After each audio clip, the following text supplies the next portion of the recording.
பிரியங்கா வணக்கம். தமிழகத்தில் 2026ஆம் ஆண்டு சட்டமன்ற தேர்தல் நடைபெற இருக்கக்கூடிய நிலையில், அதற்கு முன்னதாக சிறப்பு தீவிர திருத்த பணிகள் இந்த வாக்காளர் பட்டியலில் செய்யப்பட்டு வருகின்றன. குறிப்பாக நவம்பர் மாத தொடக்கத்தில் இருந்து தமிழகத்தில் வீடு வீடாக விண்ணப்ப படிவங்கள் பெறப்பட்டு, கடந்த டிசம்பர் 14ஆம் தேதி வரை இறுதி நாளாக அது அறிவிக்கப்பட்டு, டிசம்பர் 19ஆம் தேதி வரைவு வாக்காளர் பட்டியல் வெளியிடப்பட்டது.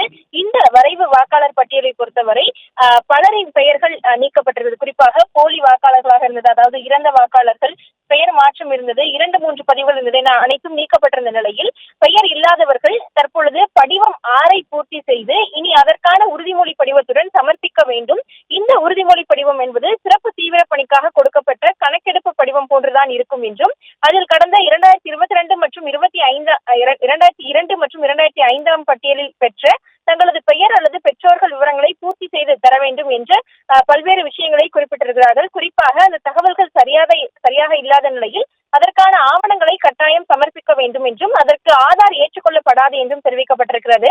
மேலும் ECINET என்ற செயலி அல்லது voters.eci.gov.in என்ற இணையதளம் மூலமாகவும் ஆன்லைனிலும் விண்ணப்பிக்கலாம் என்று தெரிவிக்கப்பட்டிருந்தது.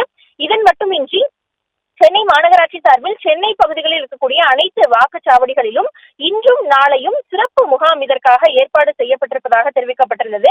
அந்த அடிப்படையில் சென்னை ராஜா அண்ணாமலைபுரத்தில் இருக்கக்கூடிய பள்ளியிலும் வாக்கு பதிவு செய்யக்கூடிய மையமாக செயல்படும் அந்த பகுதியிலும் கூட இன்றைய தினம் அந்த சிறப்பு முகாமானது செயல்பட்டு வருகிறது. அந்த முகாமில் அந்த பகுதியை சேர்ந்த மக்கள் அனைவருமே யார் யாருக்கு இந்த மாதிரியான பிரச்சனைகள் இருக்கிறது, அதாவது பெயர் மாற்றம் இருப்பது அல்லது புதுமையாக பதிவு செய்ய வேண்டும் உள்ளிட்டவர்கள் நேரடியாக வந்து அங்கு படிவங்களை பெற்று தங்களுக்கு இருக்கக்கூடிய சந்தேகங்களையும் அங்கு இருக்கக்கூடிய முகவர்களிடம் கேட்டு தெரிந்து கொண்டிருக்கிறார்கள்.